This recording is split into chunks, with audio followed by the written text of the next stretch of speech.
Tayo po ba lagi tayong nagwo-worried, 'di ba? Sabi nga is,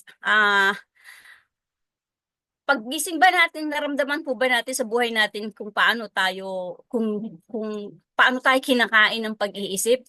Minsan kapag walang ilaw, 'di ba, nag-iisip tayo, o walang kuryente, mainit, nag-iisip tayo, or kaya ano ang kakainin natin, or lalo na sa mga ilaw ng tahanan, sila ang nagpe-prepare anong magiging ulam, or ano yung wala tayong budget.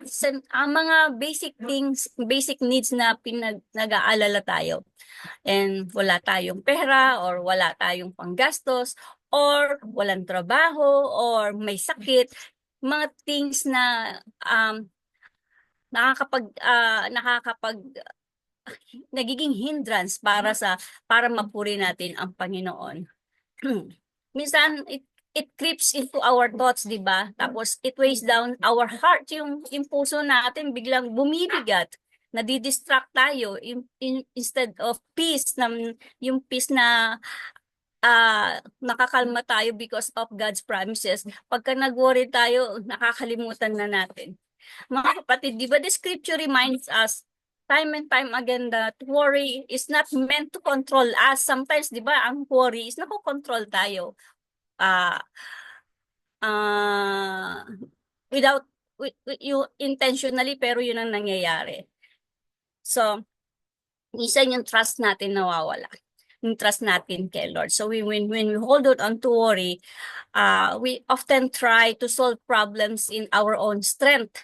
Di ba ganun po ang nangyayari? Forgetting that God is already working on our behalf. So today po mga kapatid, let's take a moment to reflect on His promises, to how to surrender our anxieties and embrace the peace that comes from trusting Him fully.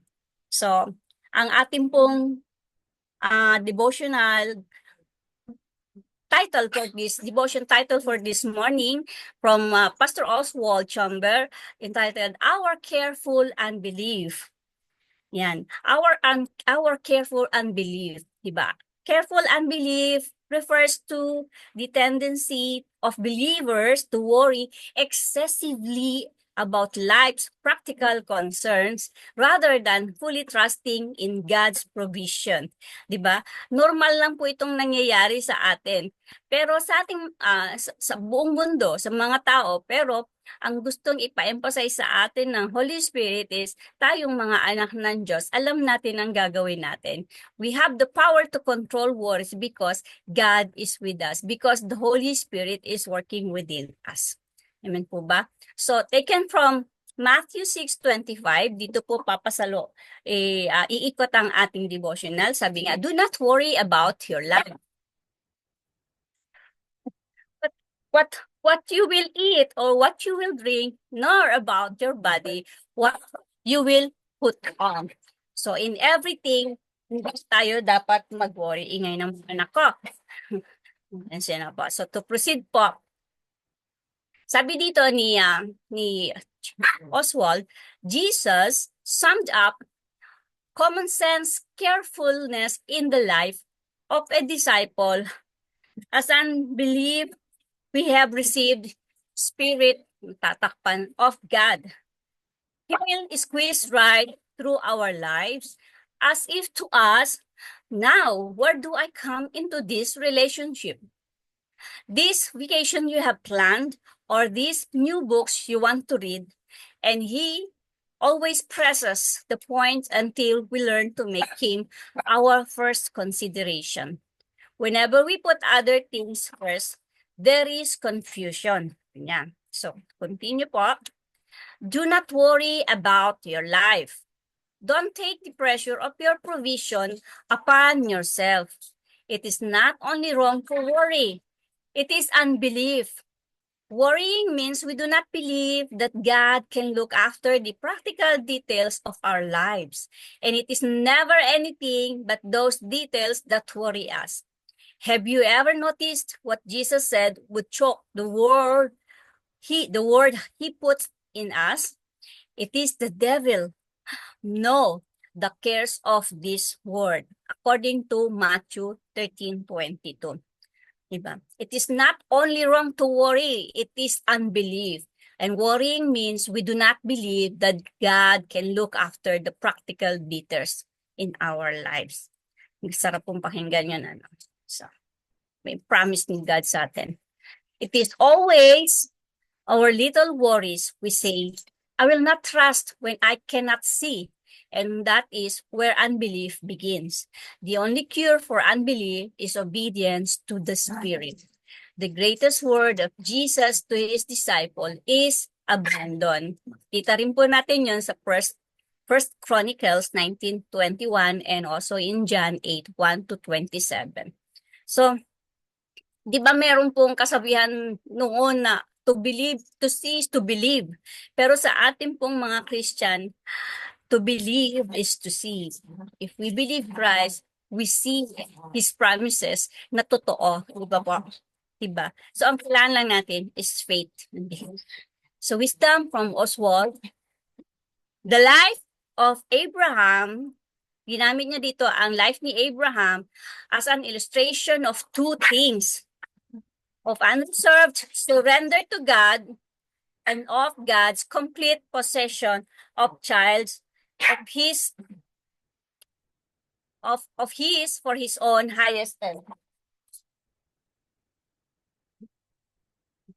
Nakikisabay yung mga anak ko. So, let's take po a moment for the lesson from Abraham's life. Di ba? Meron ako ditong tatlong naipon na nakuha. Total trust in God. Abraham's willingness to leave his homeland and later sacrifice Isaac shows that faith requires trusting God even when his plans seem unclear. Alam naman po natin yung istorya nilang mag-ama, di ba? Pagka nababasa lang natin, akala natin madali. Pero kung sa totoong buhay, hindi natin kayang gawin yun. Di ba? Parang napakahirap gawin. Obedience leads to blessing. Because Abraham obeyed, God established a covenant with him, making him the father of many nations. Ito po yung mangyayari kapag sumusunod tayo sa gusto mangyari ng Diyos. Sumusunod tayo sa plano niya, sumusunod tayo sa inuutos niya, at sumusunod tayo kung ano man yung pinapagawa niya sa atin. Diba? Still, yung promises pa rin niya, yun pa rin ang nangyayari as long as we obey. God's sovereignty in Abraham's life illustrates that God has a higher purpose for his children, guiding them toward his divine plan. So, kikita po natin, ito yung about the lives of Abraham. And ano po ba ang magiging reflection natin sa buhay ni Abraham? Meron tayo ditong tatlong bagay din. Tatlong principle. Ito yung personal surrender. Are these areas in your life where you struggle to fully trust God? Yung saang area ng buhay natin na talagang masasabi natin we 100% we fully trust God. Abraham's story encourages us to let go and allow God to lead. Number 2 is faith in uncertainty. Yung bang andun pa rin yung faith natin, hindi matitinag na stand firm pa rin tayo kahit ano ang mangyari sa buhay natin, kahit anong bagyo, kidlat, baha, ulan mangyari sa buhay natin. Life often presents challenges that require faith. In Abraham's journey reminds us that God's promises are fulfilled in His perfect timing. Number 3 is God's purpose for you sa atin. Just as Abraham was chosen for a great mission, each person has a unique role in God's plan. So, Abraham's story is a powerful reminder that surrendering to God leads to a life of purpose and fulfillment. May tanong po dito mga kapatid, what part of our journey resonates most with you? 'Di ba? Sa journey natin, mula nung nagkaisip tayo, nagkamalay tayo, at up to this moment, 'di ba?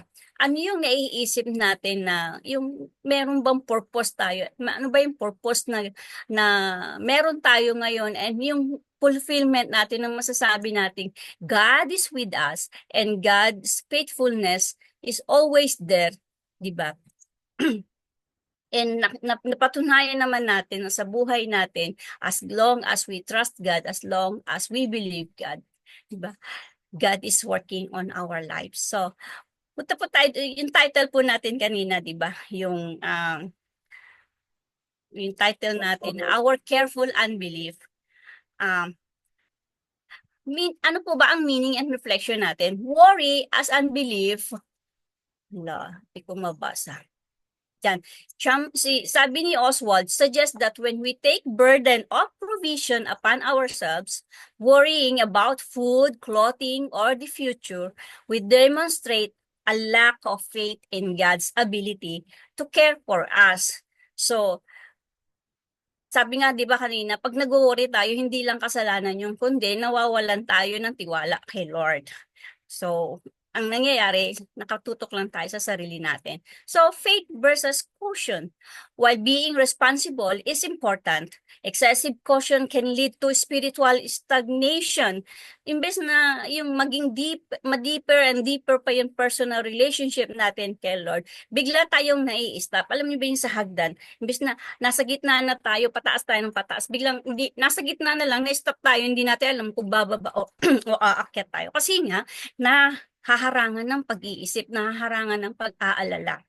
So true faith requires complete reliance on God and trusting everything to God. And even when circumstances seem uncertain. So yan po. And lastly, obedience as the cure. Chambers emphasizes that the only way to overcome unbelief is through obedience to the Holy Spirit.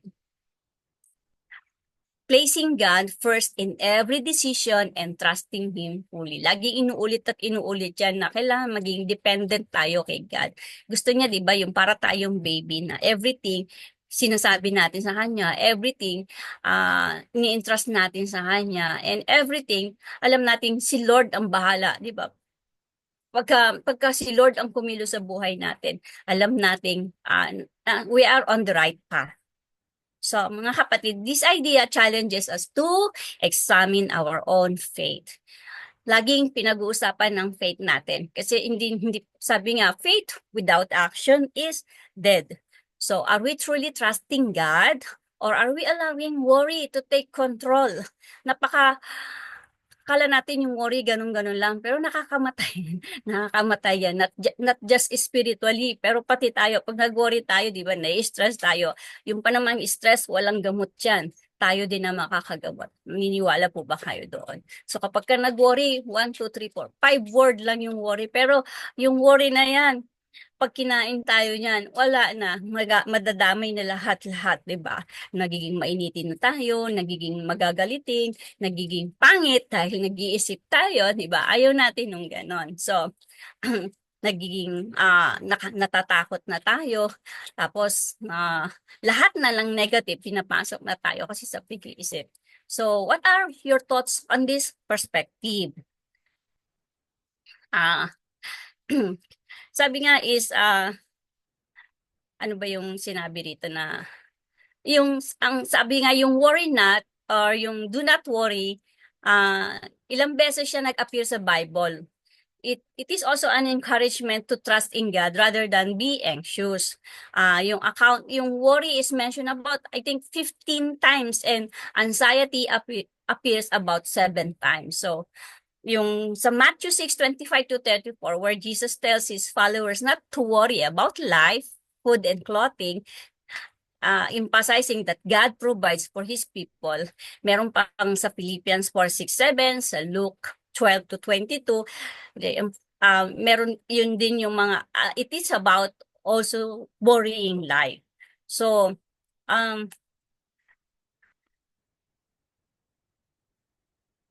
iwan ko po sa inyo yung tatlong ito. Faith in progress. This is also a reminder that belief is a journey, not an instant destination. Hindi tayo titigil.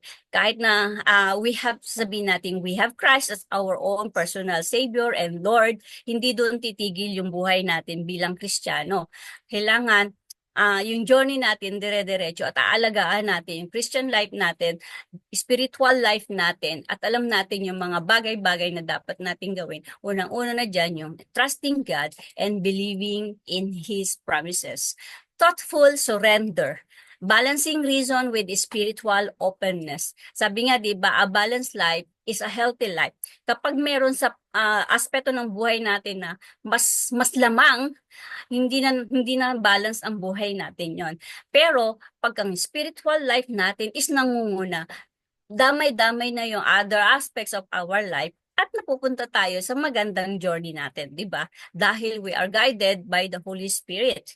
Growing trust, recognizing that faith takes time to develop. Sabi nga is, parang yung halaman, hindi lang pag tinanim natin, hindi lang pag nilagay natin sa paso or dinidiligan, ganun na yon. Maraming bagay na dapat gawin para mamulaklak siya, para gumanda ang dahon niya, para lumago siya, at para dumami siya, 'di ba? So maraming bagay ang dapat gawin sa kanya. Ganon din ang buhay natin spiritually.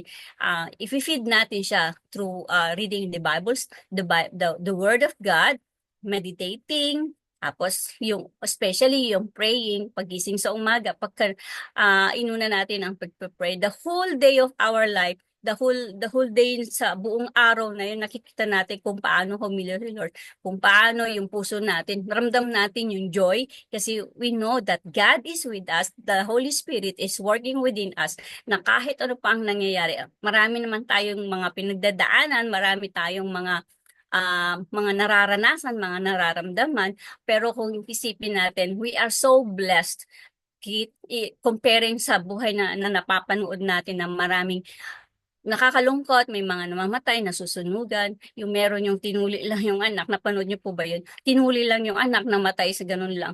Parang ang bilis-bilis ng buhay, di ba? Maaawa ka.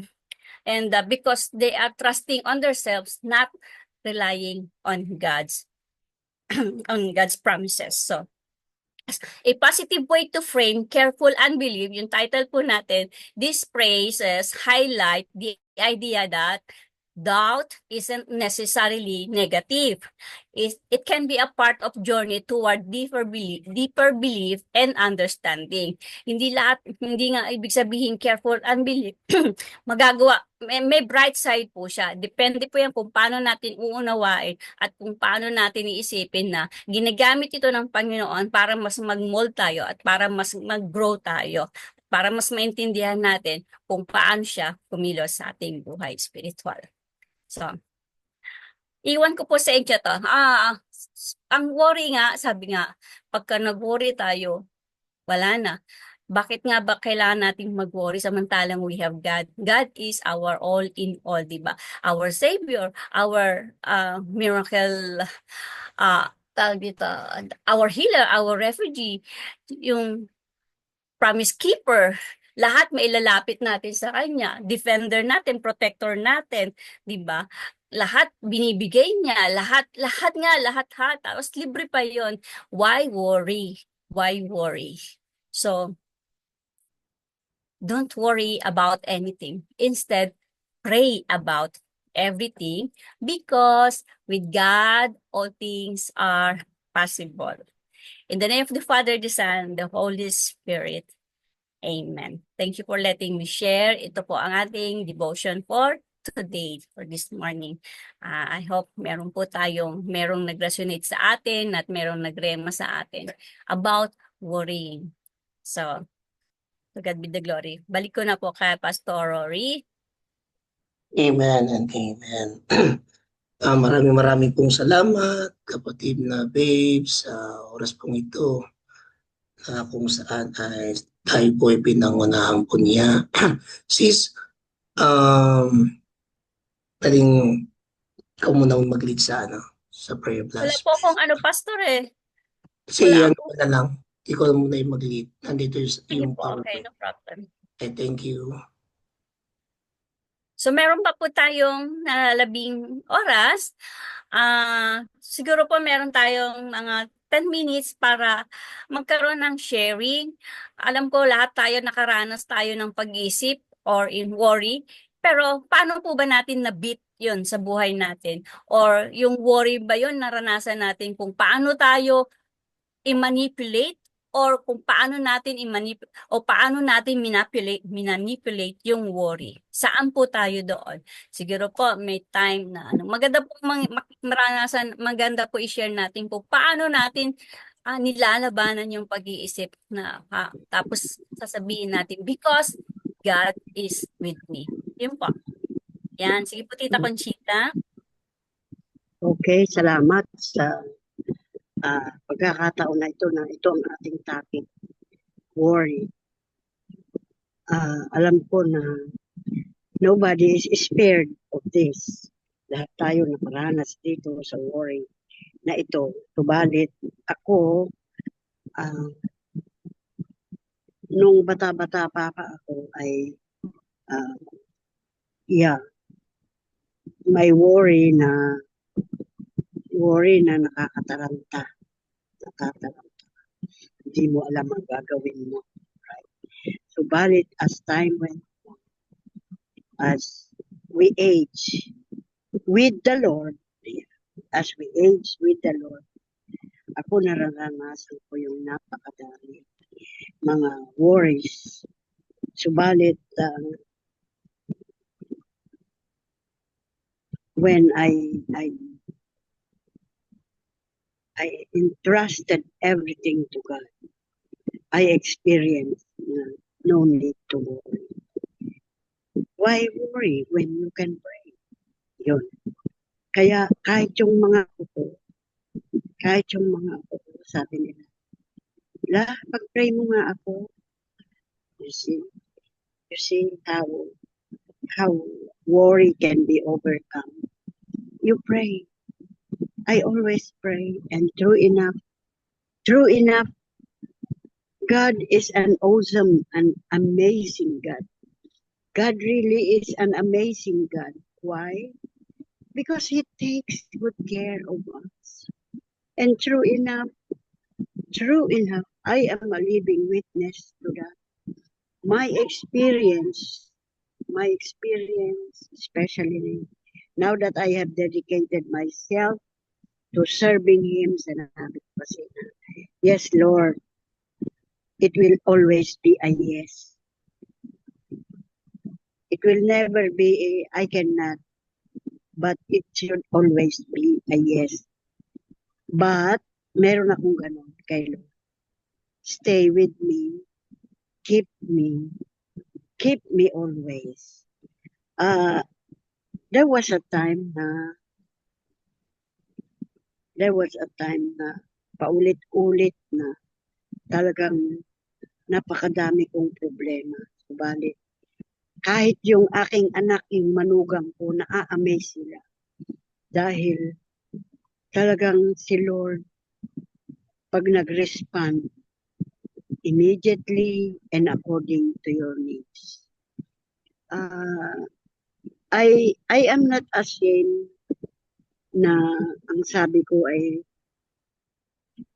parating si Lord ang aking tinatakbo. Kahit wala ka ng ibang magagawa. Dahil kung minsan kasi kahit family mo na mag-i-end na yung they feel that they are being taken advantage of. Parang ganun. Kaya ang Lord, He will not think that way. He will be happy na you commune with Him every time that there is these problems that may arise. Kasi yun nga ang role niya sa buhay natin. Yun ang role niya, hindi siya magsasawa sa atin. At totoo yun, mga kapatid. Nararanasan ko. Ang sabi nga ng anak ko, mahimala talaga ang nangyayari sa iyo. Sabi niya. So there was a time na wala na akong pambili ng gamot, wala na akong pambili ng injection ko ng insulin.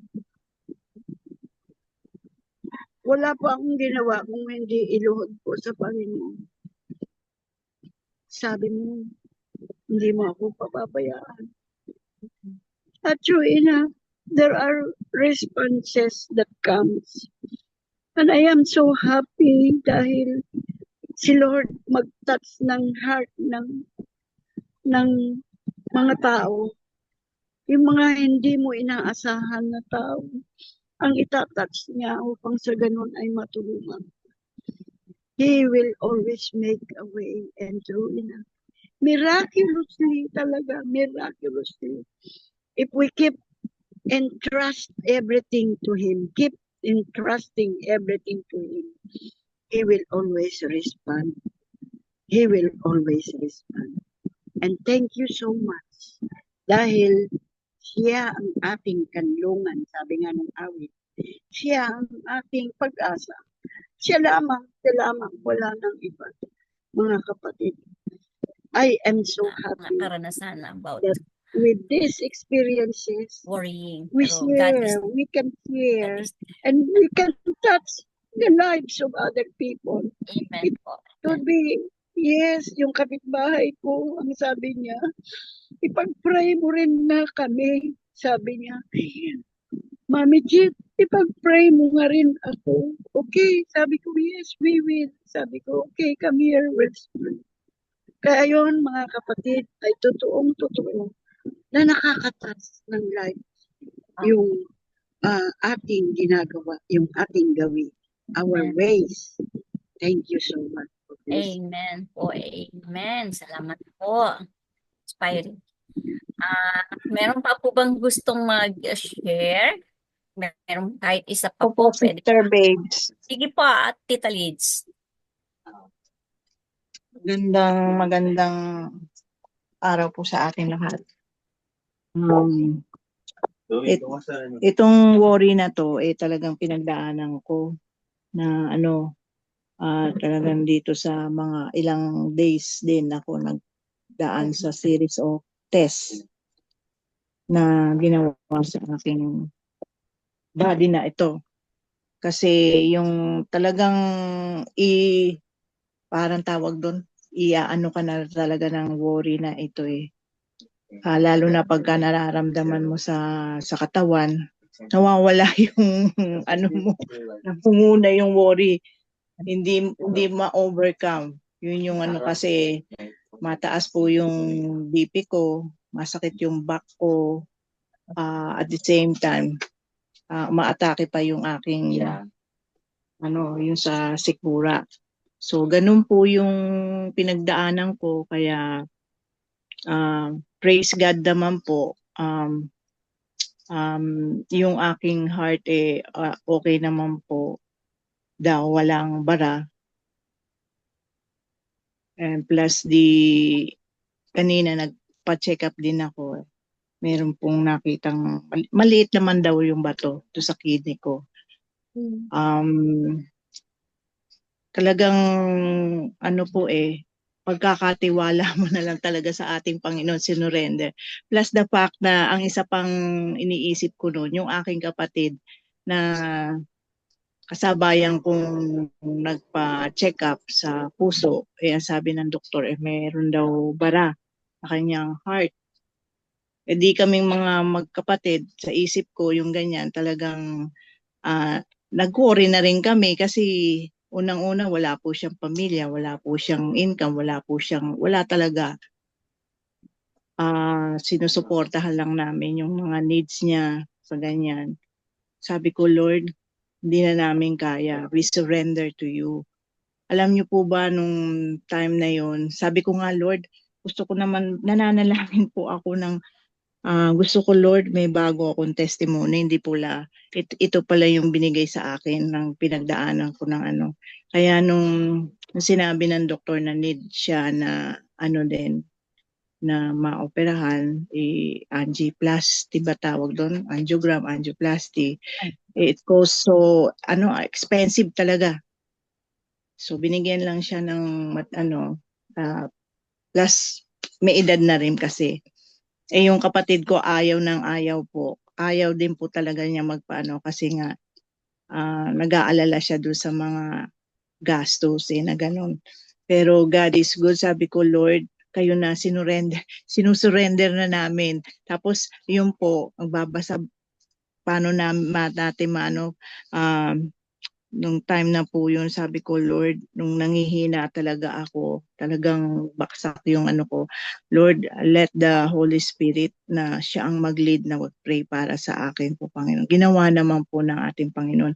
Plus yung papasok din ako doon sa mga healing room kagabi, sabi nga ni ano, ay manalangin ka kahit na merong kakaramdam. Pagpe-pray namin yung ano, praise God naman po kasi nung time na yun, ngayon hindi na po ako nahingal kasi pagka nagsasalita ako meron pang konting hingal ngayon nawala-wala na rin po. Kaya yun po yung magandang ginawa rin ng ating Panginoon para panibagang testimony na talagang challenge ako ng ating Panginoon ng dito sa mga pinagdaanan. And plus the fact na dala-dala ko pa nung nag-pray kami, dala-dala ko pa yung ano ng aking kapatid yung pong namatay kasi may instruction na kausapin ko rin po yung asawa niya na sa Amerika talagang kasi hindi po sila nagkaroon ng ano pag-uusap. Kaya in behalf of nag-stand in the gap po. Alam niyo po ba, nung nagampanan ko po yun, nag-pray kami, tapos yung kapatid ko in-assist ko, medyo lumuwag. Parang ginamit lang talaga yung ano ko para mag-minister dito sa mga kapatid ko. Tapos sabi ko, sige Lord, sunod na lang ako ng sunod sa iyo. Sunod na lang ng sunod. Pati doon sa ano kaya ngayon bawat sakay ko din sa mga sa sasakyan, sa Grab, inaano ko na, pinagpe-pray ko na, sinishare ko.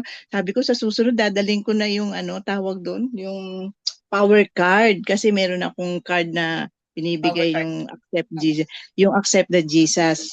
Alam mo nagpapasalamat po sila. Kaya praise God. Ito yung naging daan para mapuske para yung faith mo ma-challenge uli para maano uli natin makita natin uli yung paano kamangha-mangha yung gagawin ng ating Panginoon at isama niyo po yung kami lalo na yung aking kapatid yung provision kasi napakalaki po nung kanyang gamot every day. Kaya salamat po sa ginawa ng ating Panginoon. Ino-honor ko rin po. At talagang nothing is impossible to Him, to those who believe and love God. Amen po. Thank you for letting me share. Ano po pangalan ng kapatid niya, tita, para sa sama natin sa prayer? Abner po. Abner Suniga. May heart problem po siya. Dinadaan na lang po sa gamot ng doktor. Sige po. Salamat At po. ako din matunaw yung at mainam nakakakain na rin po ako kaya medyo lumalakas na. Praise God po. Nakasama uli ako dito. Sige po. Salamat po, Tita Lid, sa sharing. And truly, alam ko po sa bawat isa sa atin, God is working within us. And sa lahat ng mga nararanasan natin, pinagdadaanan natin, victory is still ours, di ba po? Kasi nga, wala tayo dito kung hindi natin kasama si Lord, di ba? Siguro nasa dilim tayo. So, aramdam natin ang kanyang presensya. Saan man tayo pumunta, ano man ang ating ginagawa, ano man ang ating pinagdadaanan. Truly, God is able. Amen po. Wala na po bang gustong mabol? Pag wala na po, dadako na po tayo sa ating prayer blast. And hilingin ko po sa ating mga prayer items ang magli-lead. Tito Jel, pwede po ba kayong mag-lead sa ating prayer for healing? Sama niyo na rin po si Tita Lids and yung brother niya, Brother Abner, narinig natin, at yung mga Opo, sige po. Andito. And then po, ang susunod is, Tita Lids, okay ka po ba? Bigyan ko rin po kayo na para mag-lead ng prayer at effective prayer daw po yung faithful servant, from faithful servant. Yung pong sa next portion natin, ano yung susunod, Pastor? Ah, yan, prayer for ang ating pong pillar ngayon is Friday, Pillar of Society, Arts and Entertainment. Able po, Tita Lids, okay lang po ba ipag-pray na nyo ito? I-lead nyo po kami dito. Same po yung sa arts Opo, society. Arts and Entertainment po. After po ng healing prayer. Okay po. Sige po. And then next po is sa body of nation and government. At Sis Flora, can you lead po this prayer terms para sa nation and government? Yes Salamat po. And ang huli po is sa church and ministry. I will ask po si Pastor Dave, kayo po ang mag-lead dito. And then Pastor Rory sa ating pong Thanksgiving and closing prayer. Sama na po ang benediction and everything po. Salamat po. Sige, mag-proceed na po tayo. Makikisa po kami sa diwa ng pananalangin sa mga magli-lead and mga kapatid. Sabi nga po, mas powerful ang prayer pagka sama-sama po tayo. Kahit nasa iba't ibang lugar tayo, God is hearing us. Let's pray na po. Our most gracious Heavenly Father, hallelujah. Lord Jesus Christ, we love you. Holy Spirit, we come before you, our triune God. We praise you and thank you. Lord God, we lift up our brothers and sisters who were ill, who were sick, and who have some problems in their health, oh Lord. Naway Panginoon, pagpalain mo, hipuin mo po ang bawat isa sa kanila, Panginoon.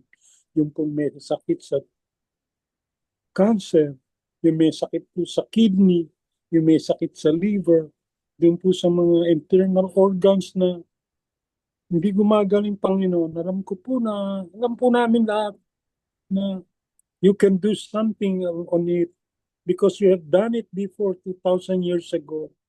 Kanya, Panginoon, nagsusumamo po kami na ipuin mo po ang bawat isang kapatid namin na may karamdaman, Panginoon. Pagalingin mo po sila at tulungan mo po sila sa kanilang provision, Panginoon.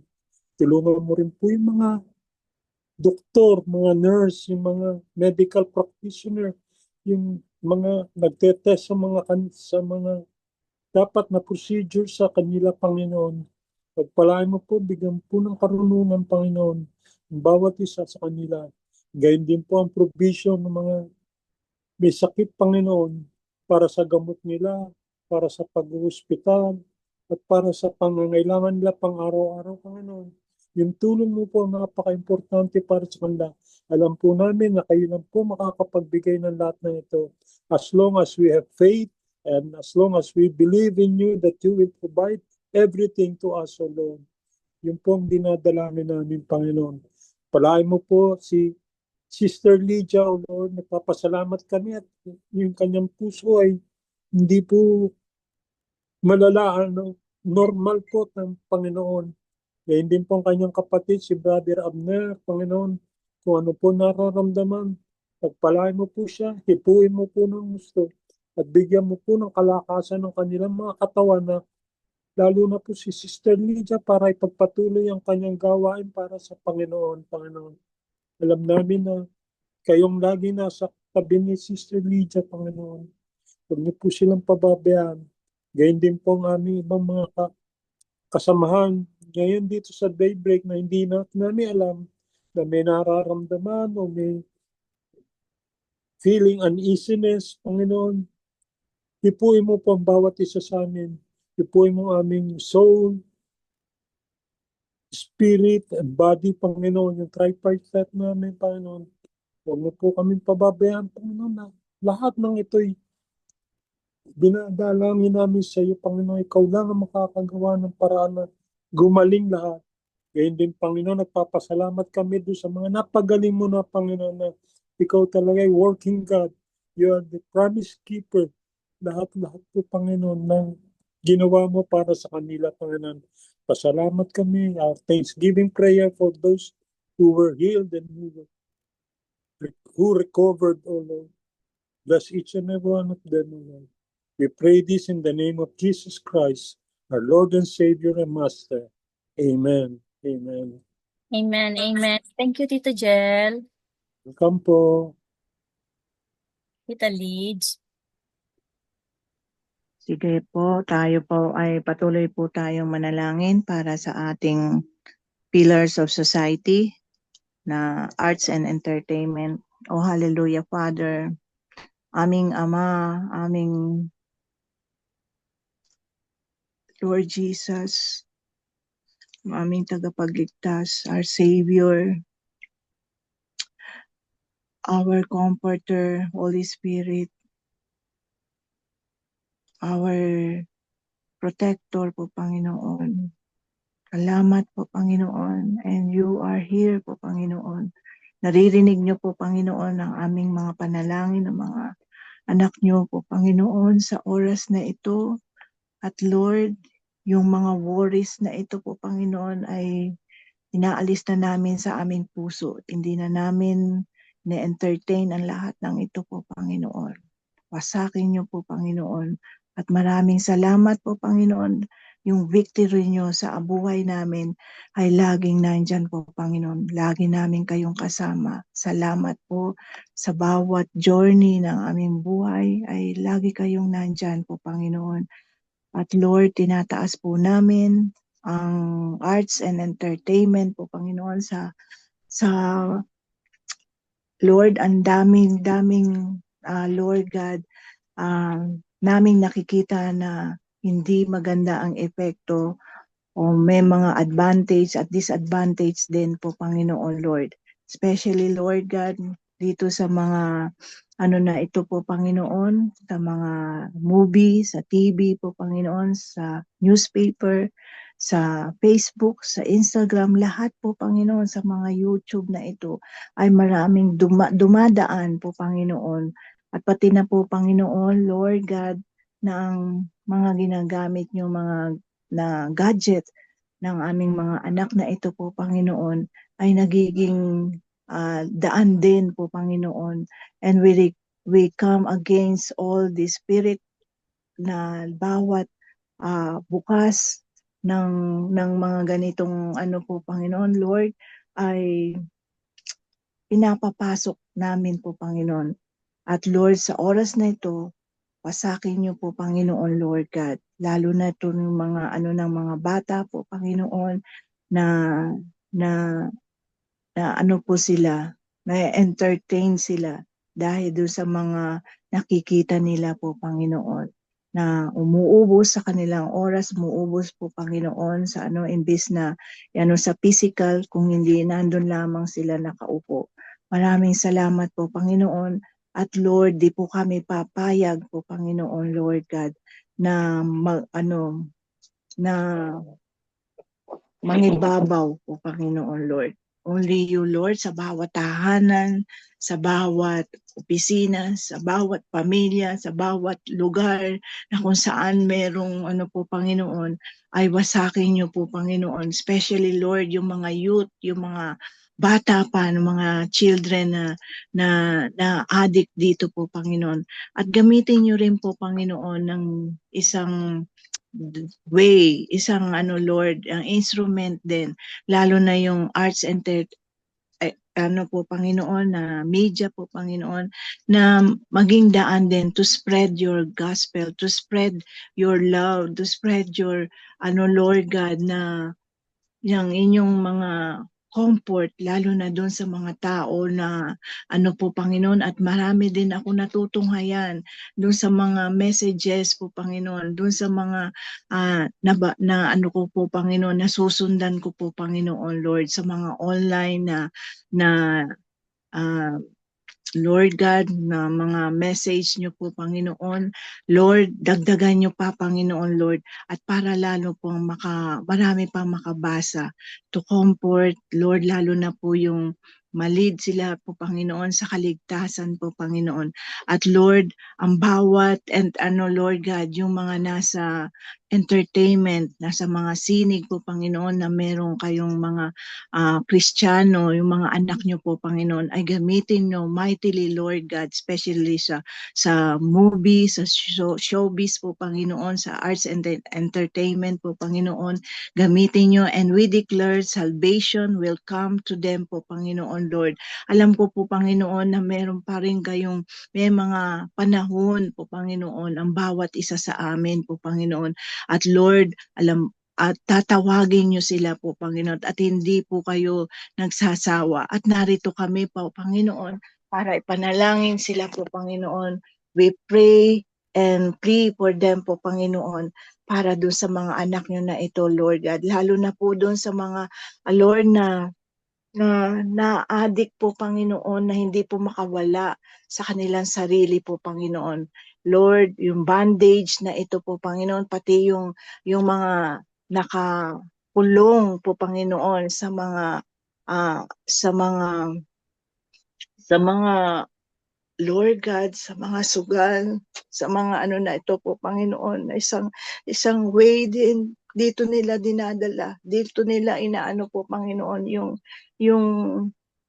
yung kala nila, Lord, dito nila makikita yung pagtugon, pero kayo po yung hanapin nila po, Panginoon. Kayo po yung saliksikin nila po, Panginoon, Lord. Gumamit kayo ng mga anak niyo po para, Lord God, na makapag-share po, Panginoon. At narito kami, Lord God.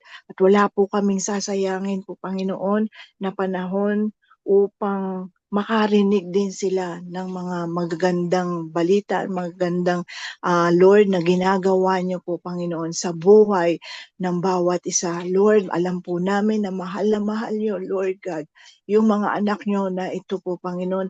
Isa rin po yung mga nagiging daan ng way. Ito rin po yung nagiging daan din kung bakit sila napapaano sa ano, Lord, yung bayarin na sa katawan nila po, Panginoon. Lord, patawarin niyo rin po kasi ito lamang po yung kita daw nila na way. Pero Lord, kung makilala kayo, Lord, kayo po yung tumutugon sa lahat ng aming pangangailangan. At Lord, patawarin niyo kami kung kami man ay nagkulang sa mga panalangin para sa kanila, Lord. Doon sa mga makabataan na ginagamit din yung physical ng katawan nila po, Panginoon, ay Lord, lalo na yung pornography, yung ano, Lord, yung sa mga online na ano po, Panginoon, na sexual harassment, mga ano ba to, Panginoon, Lord. Marami po kayong nakikita po, Panginoon. We pray for them po, Panginoon, Lord. Yung lahat ng pag-aabuso, Panginoon, na ginagawang entertainment po, Panginoon, ay winawasak po namin ang lahat ng ito po, Panginoon, Lord God. Lord, pumasok ka sa puso ng bawat isa po, Panginoon, Lord Jesus. At kayo po, Panginoon, ang tatanggapin nilang tagapagligtas sa kanilang buhay po, Panginoon, Lord. Mag-penetrate kayo, mag-saturate po, Panginoon, Lord, itong mga anak niyo po, Panginoon, especially, Lord, dito sa intercessory na ito po, Panginoon, Lord.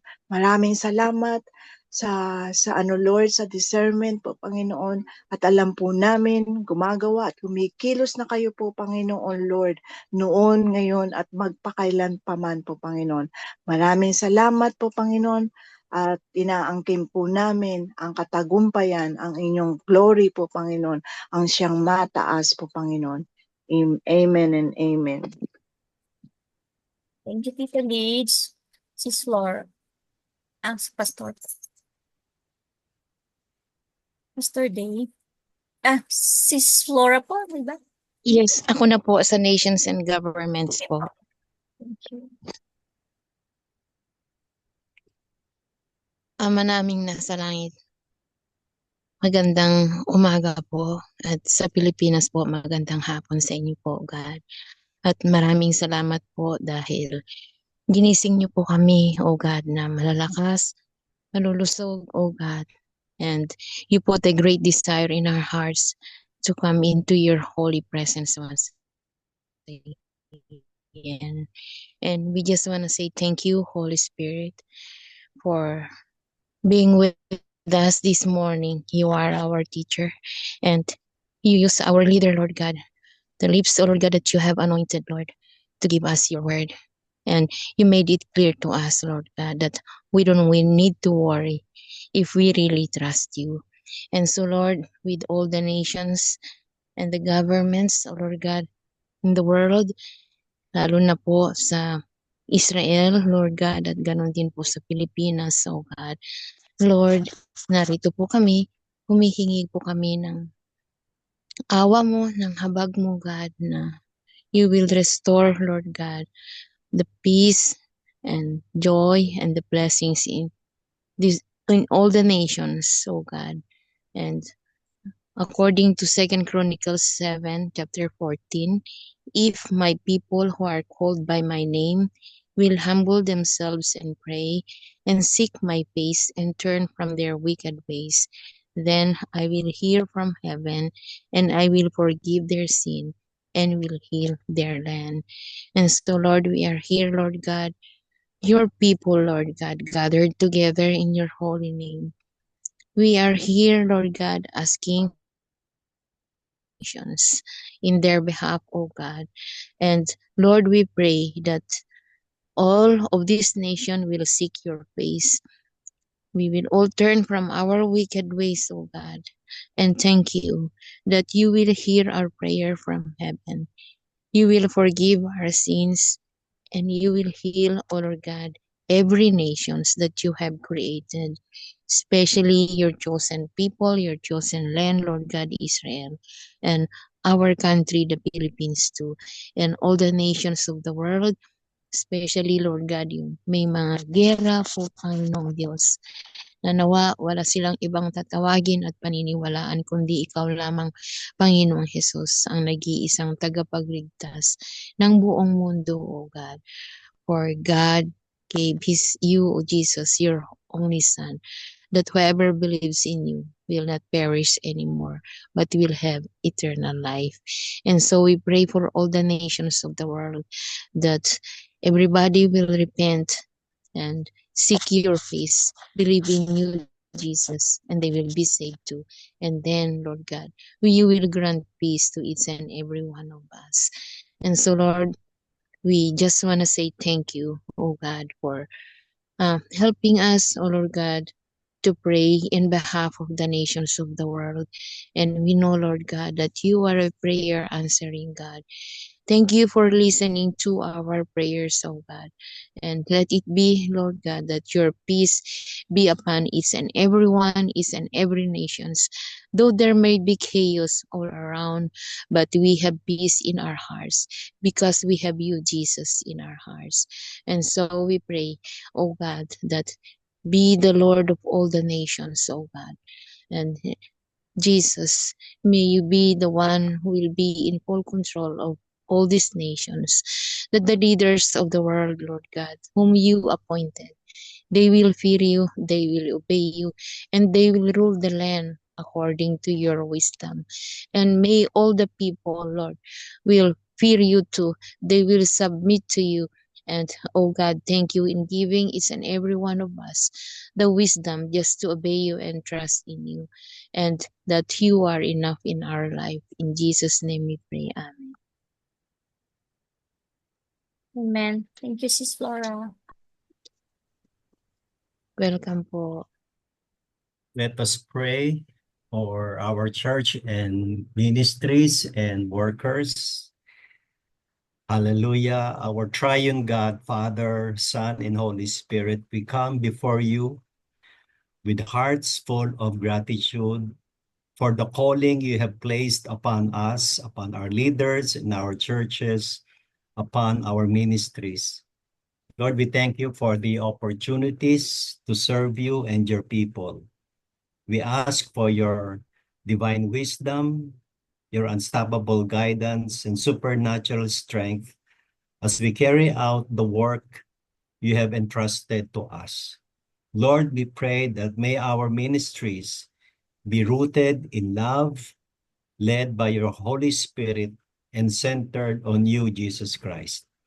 Help us, Lord, to be faithful in our mission, compassionate in our service, and in unity in our purpose. Strengthen each member, leader, bless all our efforts, and let your presence be evident in all that we do.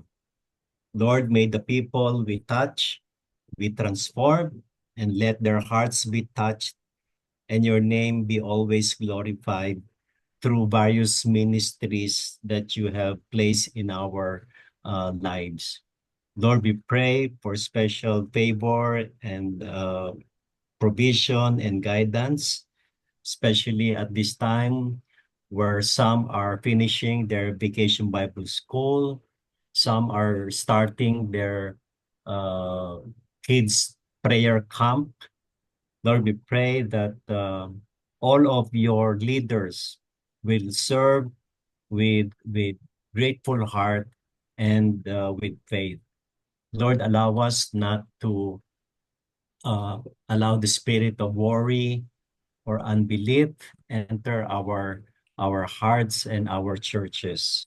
We surrender all our plans and desires to you, asking that your will be done above all. In Jesus' name, amen.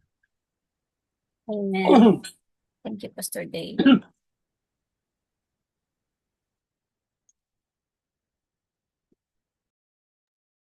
Mr. Rory.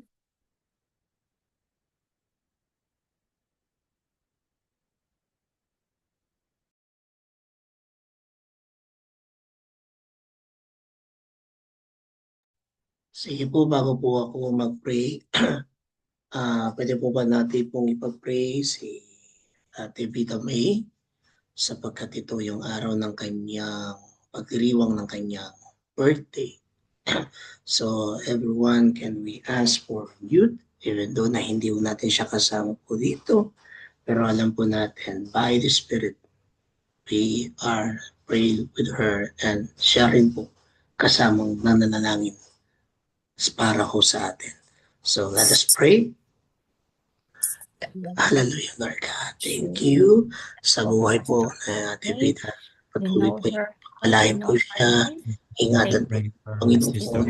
Bilang favor upon favor sa kanyang protection upon protection. Supernatural work ang gawin mo sa kanyang buhay. Breakthrough upon breakthrough. And we thank you, Father God, and for celebrating her day today. Joy-filled life and Precious in child Jesus' name. is your Amen. a servant and continue to bless her. In Jesus' name we pray. Amen and amen. Sige po, tayo po ay manalangin. Lubos kami pong nagpapasalamat po sa inyo, Panginoon, sa muli namin pong pagsama-sama sa araw po ng ito. At sa mga pagkakataong ito, sa oras na pagkakataong yung pinagkaloob upang kami makatinig ng inyong banal na salita. Salamat.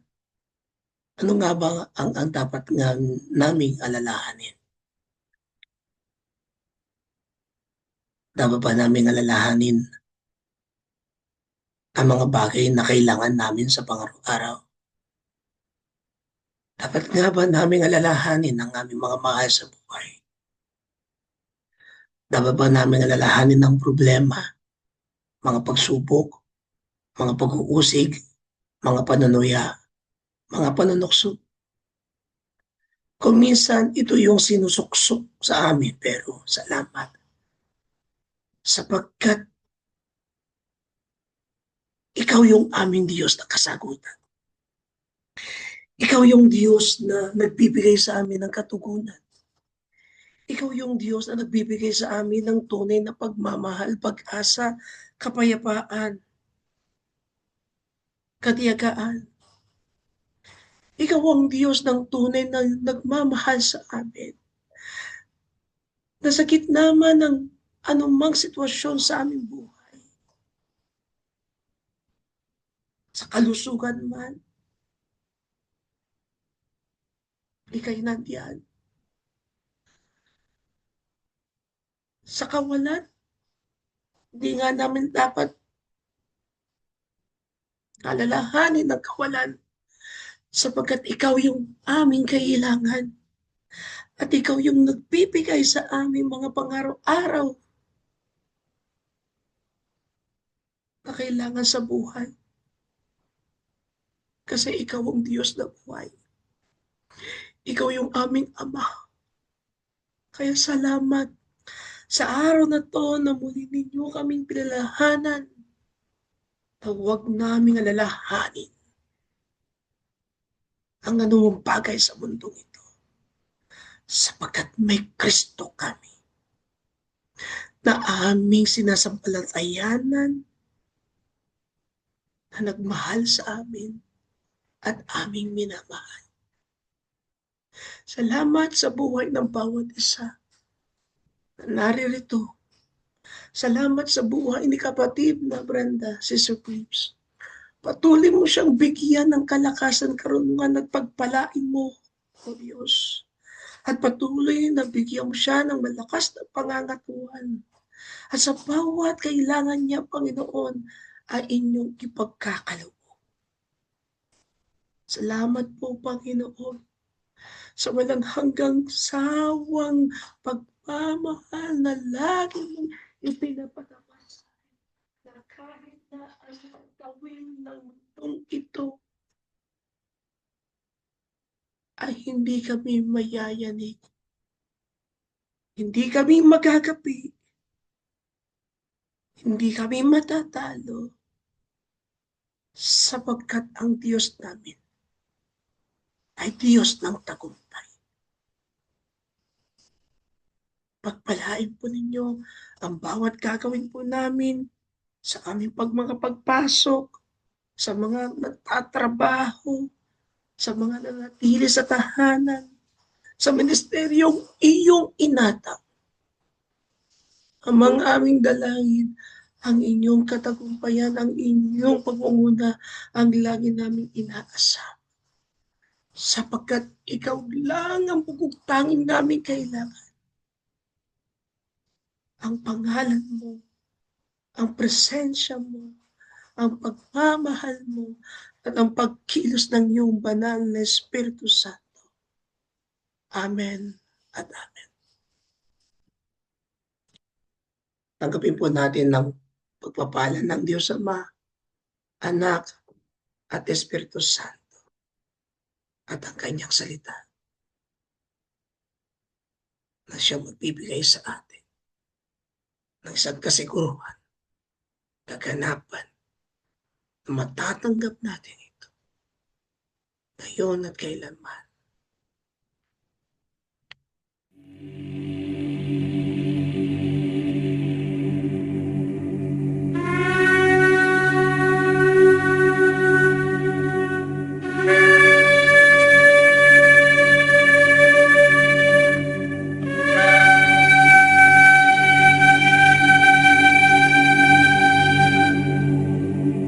יברכך אדוני וישמרך.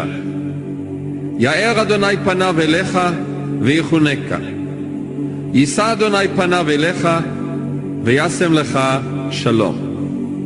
The Lord bless you and keep you.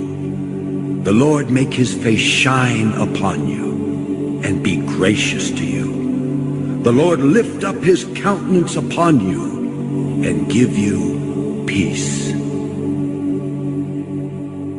Amen and amen. Sige po, bago po tayo po magwahiwalay, andito po yung ating po mga further mga announcement. Maraming salamat kapatid na Brenda sa iyong pangunguna.